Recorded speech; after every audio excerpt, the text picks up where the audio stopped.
Waga FM, la matinale info.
Vous écoutez Waga FM, la radio de toutes les générations. Mesdames, Messieurs, bonjour à toutes et à tous et bienvenue à l'écoute de ce journal de 7 heures. Nous sommes mardi 30 mai 2017, les titres de l'actualité.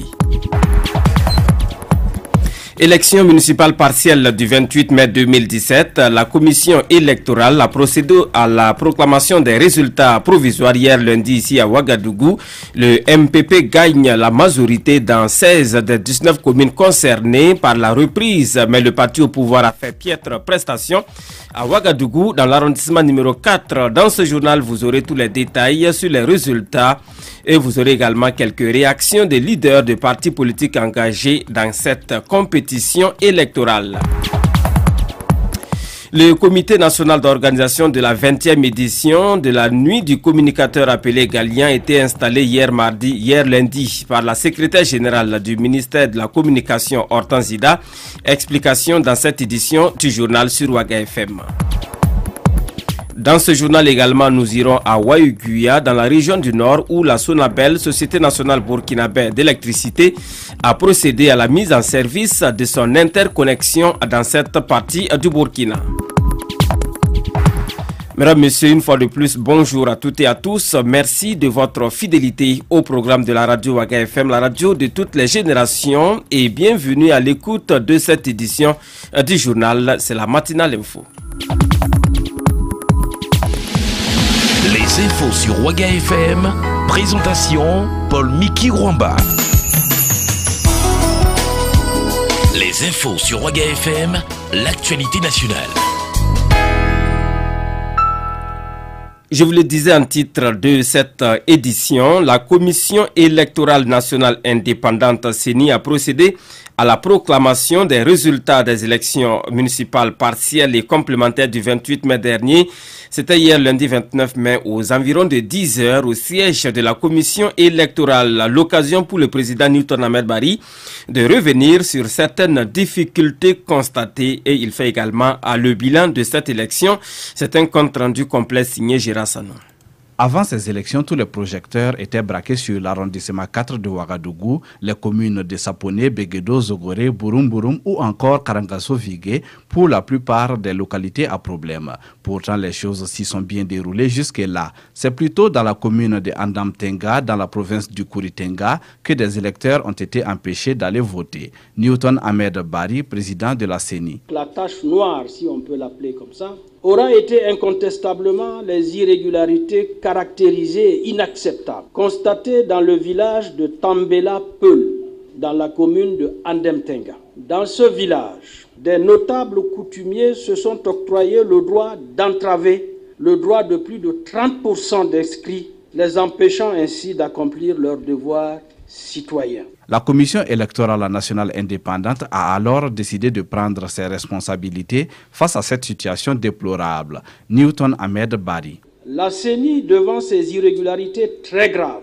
a décidé, sous le fondement de l'article 117 du Code électoral, de porter plainte contre les auteurs de ces voies de fait. Dans l'ensemble, le mouvement du peuple pour le progrès MPP s'est taillé la part du lion. À Sapone, par exemple, le parti s'en sort avec 44 sièges contre 39 pour son poursuivant immédiat, l'Union pour le progrès et le changement UPC. Le parti présidentiel domine aussi à Beguedo avec 16 conseillers. À Karangasso-Vigué, le MPP est en tête avec 31 sièges contre 19 pour la nouvelle alliance du Faso, NAFA. Dans l'arrondissement 4 de Ouagadougou, l'Organisation pour la démocratie et le travail ODT gagne 9 sièges et seulement 2 pour le MPP, mais ces deux partis sont des alliés. Concernant l'organisation de ces élections, les attentes ont été comblées selon le bilan que dresse le président de la CENI, Newton Ahmed Bari. Nous étions attendus pour ce test. D'autres diront ce baptême de feu. Si je devais nous noter, je dirais que c'est bien.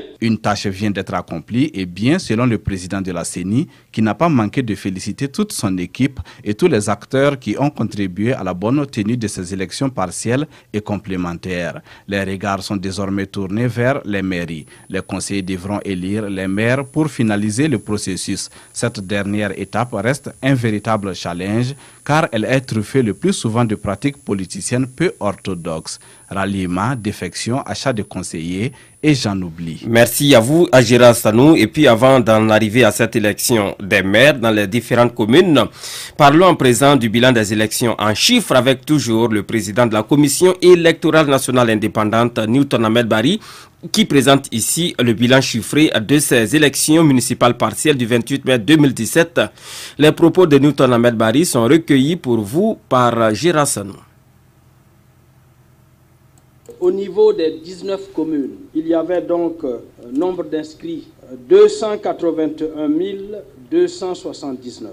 Nombre de votants 160 608. Bulletins nuls ou sur lesquels on n'a pas pu s'accorder 4 898. Suffrages valablement exprimés 155 710. Le taux de participation au niveau national des 19 communes 57,09.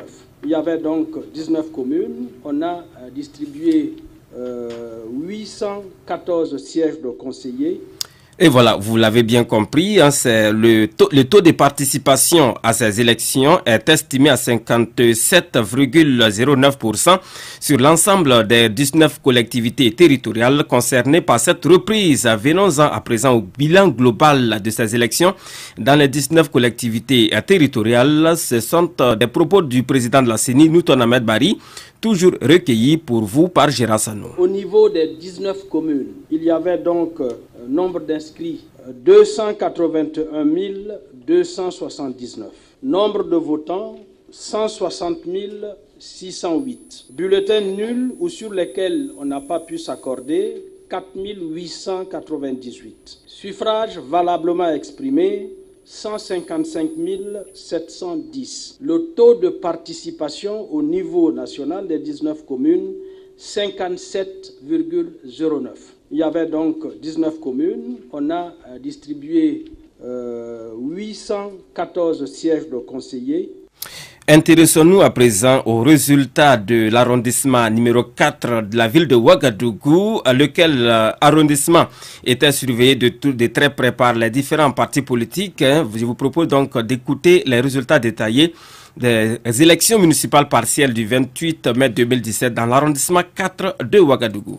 Commune Ouagadougou, arrondissement 4. Nombre d'électeurs inscrits, 85 999. Nombre de votants, 26 338. Taux de participation, 30,63. Nombre de sièges à pourvoir, 20. Nombre de partis en compétition, 16. Le Faso autrement, nombre de voix obtenues, 168. Nombre de sièges obtenus, 0. Le RPR, nombre de voix obtenues, 291 voix. Nombre de sièges obtenus, 0. Le récite, 352 voix, 0 siège. ODT, 8247 voix, 9 sièges. CMP, 3599 voix, 2 sièges. NAFA, 346 voix, 0 siège. NTD, 782 voix, 0 siège. PUND, 36 voix, 0 siège. UPC, 1989 voix, 1 siège. MPP, 2708 voix, 2 sièges. CDP, 5273 voix, 5 sièges. PCN, 984 voix, 1 siège. Parents, 496 voix, 0 siège. ADF-RDA, 114 voix, 0 siège. UNIR-PS, 248 voix, 0 siège. Agir, 130 voix, 0 siège. Voilà pour les résultats provisoires de l'arrondissement 4 de Ouagadougou. Et voilà, c'était là les résultats provisoires dans l'arrondissement numéro 4 de Ouagadougou. Des résultats qui sont encore provisoires, qui devraient être validés par le Conseil d'État dans les prochains jours. Venons-en à présent aux réactions de quelques leaders politiques engagés dans cette reprise des élections municipales partielles du 28 mai dernier. Et nous commençons par le vice-président du CDP, le Congrès pour la démocratie et le progrès chargé des questions électorales. Nous écoutons sa réaction à l'issue de la proclamation des résultats. D'une manière générale, ces élections se sont déroulées dans une bonne ambiance. Dans une ambiance fraternelle, dans une ambiance républicaine de démocrates affirmés, de démocratie affirmée approfondie. Étant entendu que nous n'avons pas connu de problème particulier en dehors de ce que le président de la CENI lui-même a dit dans une des communes, notamment à Aninten. Et de manière globale, le CDP a participé comme il pouvait donc, dans 13 communes. A fait une participation honorable parce que déjà il faut savoir que beaucoup de nos militants et pas des moindres étaient en prison, beaucoup sont en liberté provisoire, mais certains sont encore en prison comme à Dandé et certains de nos responsables, notamment l'ensemble du gouvernement de Luc Abel-Tiao, en accusation, ils sont inculpés à propos donc des événements des 30 et 31, ce qui enlève en eux la possibilité d'être sur le terrain et de se battre auprès de leurs camarades pour qu'on ait plus de résultats. Cependant, les résultats que nous avons obtenus nous donnent satisfaction. Prenez le cas de Barani, on avait 14 conseillers en 2016 et cette fois nous en avons 35. Dans le cas de l'arrondissement 4, où on avait 4 conseillers, aujourd'hui nous avons 5. Et ainsi de suite. Quand vous prenez les voix, vous avez que les voix du CDP aujourd'hui ont augmenté par rapport donc, au scrutin de 2016. Donc nous éprouvons une satisfaction parce que nous voyons que les populations ont pris conscience et sont en train de redonner encore leur confiance au CDP. C'est ce qui est le plus important pour nous. Et nous pensons que très prochainement, aux élections à venir, nous pensons que le CDP aura son mot effectivement à dire. Non, nous disons que le Burkina a besoin de séréniser pour se construire. Et de ce point de vue, nous appelons les conseillers nouvellement élus donc à entendre raison et à faire en sorte que vraiment le jeu démocratique puisse se faire à l'avantage donc du développement local des populations à la base. Et voilà, le CDP, Congrès pour la démocratie et le progrès, qui se félicite des résultats obtenus à l'issue de ces élections municipales partielles et complémentaires du 28 mai 2017.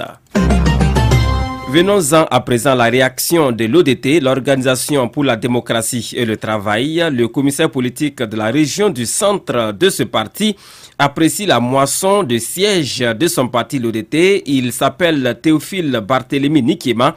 Ces propos sont recueillis pour vous par Gérard Sanou. Puisqu'on était à 7 conseillers, on est passé à 9. Ouais, nos alliés du MPP qui ont eu 2. Au compte de la majorité, on s'en félicite avec 11 conseillers dans l'arrondissement 4. Donc on pense que les électeurs nous ont compris et le bon soit revenu au niveau de la majorité aussi. Donc on remercie tous ceux qui ont voté l'ODT comme côté MPP. Et voilà, c'était là les réactions de représentants de l'ODT, l'Organisation pour la démocratie. Pour l'Organisation donc pour la démocratie et le travail, ODT, parti majoritaire dans l'arrondissement numéro 4 de la ville de Ouagadougou.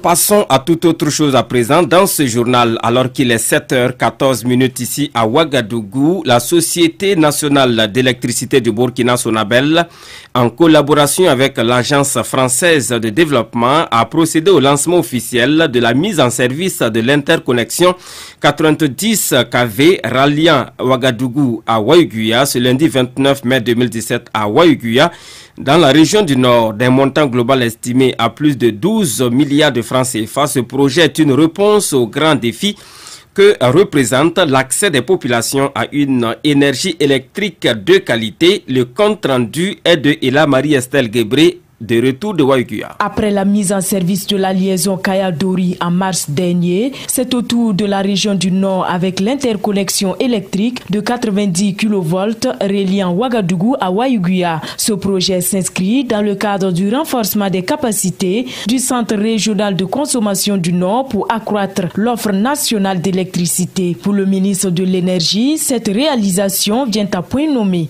Alpha Ouma dit ça. Elle résout une bonne partie des problèmes de la région du Nord. Elle permet surtout de sécuriser parce que vous savez que fréquemment la ligne 33 kV qui existait entre Waiguya et Ouaga tombait en panne. Voilà, la ligne de 90 en plus de pouvoir permettre donc de transporter une puissance plus importante permet également de sécuriser davantage donc cette région en partant de Waiguya, vous avez Goursi, vous avez Yako et toute la zone de Boussé, etc. Donc ce qui veut dire que la vision du gouvernement en termes d'augmentation du taux de couverture est quelque chose qui est en train de se mettre en route. Plus de 12 milliards de francs CFA ont été investis pour la réalisation de la ligne 90 kV Ouagadougou-Waiguya. Ce projet a été réalisé grâce à la collaboration entre la France et le Burkina Faso à travers l'Agence française de développement AFD. L'ambassadeur de France au Burkina Faso nous livre ici les raisons qui ont motivé l'AFD à financer ce projet. Xavier Lapierre de Cabane. Nous avons décidé de le financer parce que ça nous paraît être un projet tout à fait nécessaire, indispensable, etc., qui rentre parfaitement évidemment dans les besoins du Burkina Faso, tels qu'ils ont été déclinés par différents plans, puis dernièrement par le PNDES, même si ce projet est antérieur au PNDES évidemment. Et donc ça rentre complètement dans la politique que la France mène au Burkina Faso en matière de coopération pour faciliter le développement de toutes les régions, qui est l'un des éléments essentiels pour permettre à tous les Burkinabés de mener leurs activités comme ils le souhaitent. Le gouvernement, dans sa politique énergétique actuelle, en plus de promouvoir les énergies renouvelables, en l'occurrence le solaire, cherche aussi à optimiser et à renforcer l'utilisation des sources traditionnelles, notamment le thermique, a précisé le ministre de l'Énergie. Il ajoute par ailleurs que d'autres liaisons seront renforcées dans les prochains jours.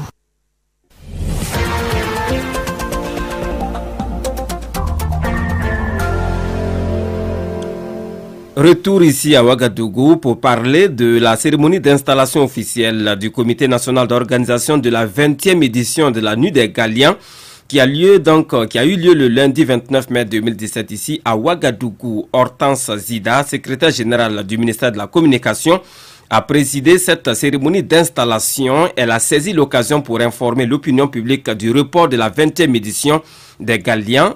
La nuit aura lieu le 9 juin 2017. Le compte rendu complet est signé Rosalie Konkobo. La secrétaire générale du ministère de la Communication, Hortense Zida, a informé le lundi 29 mai 2017 de la tenue de la 20e nuit des Galiens pour le 9 juin 2017 au lieu du 3 juin comme annoncé le 2 mai 2017. Hortense Zida a justifié ce report. Par les événements qu'il n'y aurait pas qui perturbent un peu, qui nous posent des questions budgétaires pour financer la réalisation de la nuit des Galiens. Vous n'ignorez pas que nos collègues du ministère des Finances, notamment ceux du Trésor, étaient en grève. Et vous savez que c'est eux qui tiennent les cordons de la bourse. Et donc, cela nous a un peu obligés à repousser un peu la tenue de la nuit d'une semaine, ce qui ne perturbe pas fondamentalement le programme que nous avons mis en place. Nous avons 7 commissions et évaluons à 7 membres maximum par commission. Voilà, c'est ça qui compose le comité d'organisation. La secrétaire générale du ministère de la Communication a également fait une lecture de la déclaration du SINATIC et de l'AJB sur la réduction des genres journalistiques. Elle a expliqué que le ministre de la Communication et des Relations avec le Parlement a donné des instructions, d'où la tenue d'une rencontre entre la directrice générale des médias et elle-même Hortense Zida et les deux structures pour expliquer les raisons de cette innovation. Hortense Zida. Je dois préciser qu'il s'agit de la prise en compte d'un certain nombre de recommandations des différents jurys qui se sont succédés durant les 20 ans de l'organisation des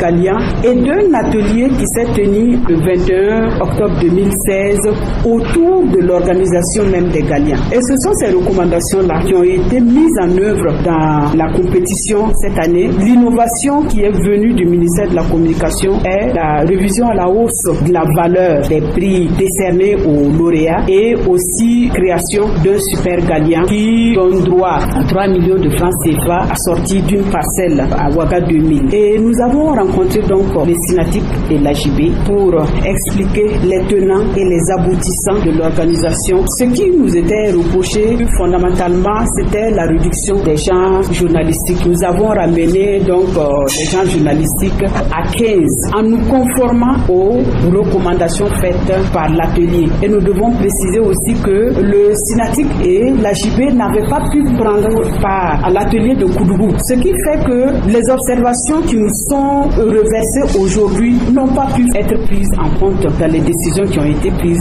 dans l'organisation de la présente nuit. Par ailleurs, Hortense Zida a souligné que le ministre de la Communication a demandé que l'on permette au ministère de se conformer pour cette année aux recommandations qui lui ont été reversées par ceux qui ont été commis à cette réflexion et que l'on peut toujours revenir sur un certain nombre de considérations l'année prochaine. Un compte rendu signé Rosalie Konkobo.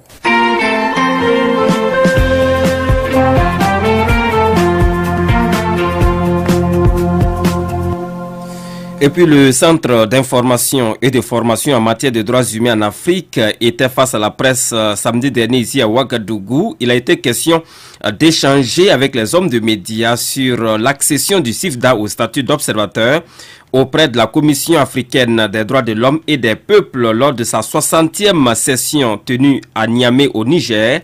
Le compte rendu est de Ella Marie-Estelle Guébry. C'est lors de la 60e session ordinaire de la Commission africaine des droits de l'homme et des peuples à Niamey au Niger que le Centre d'information et de formation en matière de droits humains en Afrique, CIFDA, a accédé au statut d'observateur auprès de la dite commission. Pour le président du CIFDA, Urbain Yambouego, ce statut est honorable, mais donne le droit à leur organisation de se prononcer sur la situation des droits humains au Burkina Faso. Et pas seulement ça. Mais aussi le droit d'obtenir donc la documentation de la commission qui porte justement sur les travaux faits donc par la commission.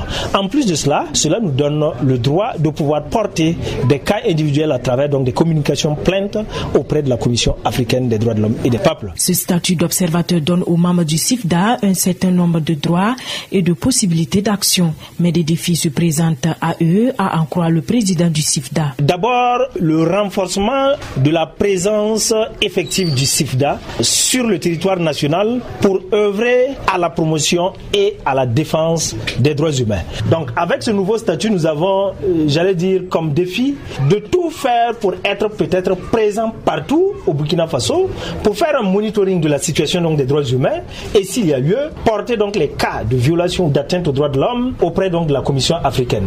L'autre défi, c'est aussi de travailler, j'allais dire, à être au même niveau que les autres structures. Vous avez cité donc le MBDHP, le CGD et d'autres structures qui ont déjà ce statut et qui abattent un travail énorme sur le terrain. Les membres du Centre d'information et de formation en matière de droits humains en Afrique n'ont pas manqué de se prononcer sur les pratiques des groupes d'autodéfense Kogloego. Urbain Yambouego. Pour ce qui concerne les Kogloego, nous avons dit très clairement que les milices d'autodéfense ne peuvent pas se substituer à l'État pour exercer à la fois des services de sécurité, mais aussi administrer la justice. Et par conséquent, nous interpellons l'État sur la nécessité de travailler justement à un vrai recadrage. Parce que c'est vrai, nous avons toujours interpellé. L'État s'est toujours défendu en disant donc qu'il travaillait donc au recadrage des milices d'autodéfense, mais ce que nous constatons, c'est que malheureusement, les exactions ne font que se poursuivre. Et donc, il va falloir effectivement que l'État se donne les moyens d'appliquer ses propres lois. Les membres du CIFDA appellent les populations à une prise de responsabilité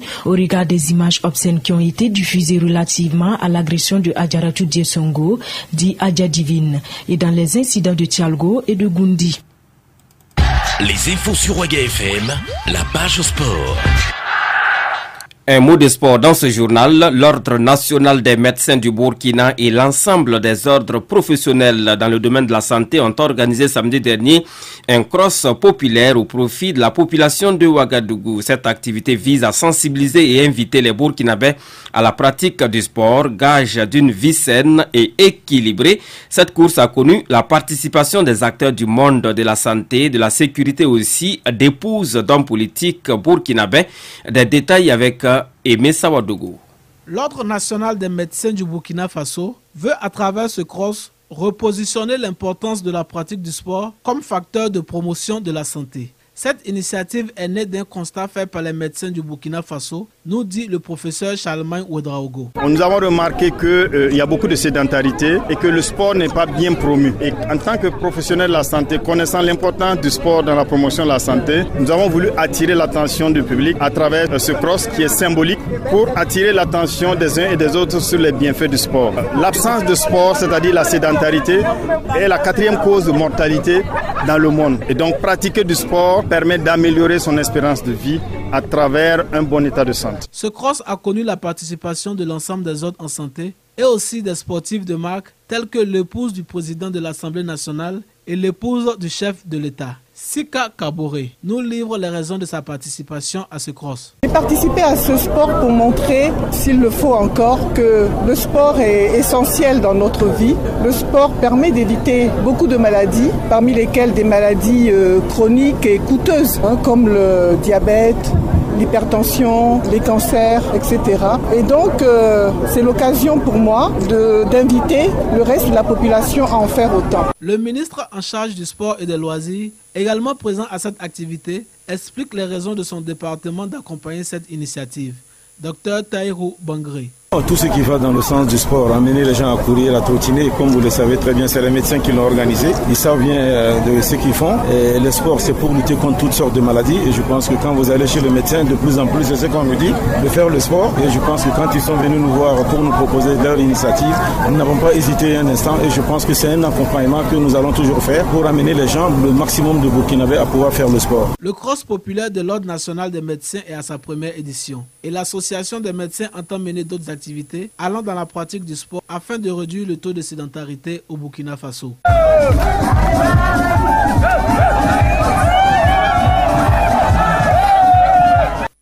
Un compte rendu signé Aimé Sawadougou et puis d'autres informations sportives avec vous, Salif Kabouré, bonjour. Bonjour Paul Meki Ramba, bonjour à toutes et à tous. Les étalons seniors du Burkina Faso se préparent pour leur match du 10 juin ici à Ouagadougou contre les Palencas Negras d'Angola dans le cadre des éliminatoires de la CAN 2019. À la date d'hier, 17 joueurs burkinabés étaient présents à Ouagadougou, dont le tout nouveau Anthony Koura. Les étalons locaux, eux, seront opposés au Chili le 2 juin prochain à Santiago dans le cadre d'un match amical qui les prépare aux éliminatoires du CHAN.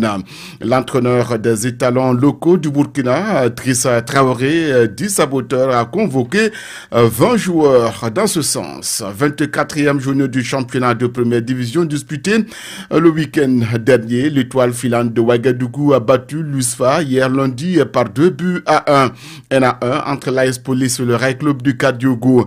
L'ASFA Yenega bat Kozaf 1-0, 0-0 entre la SFB et l'USCO de Banfora. L'AGEP bat le RCB 2-1.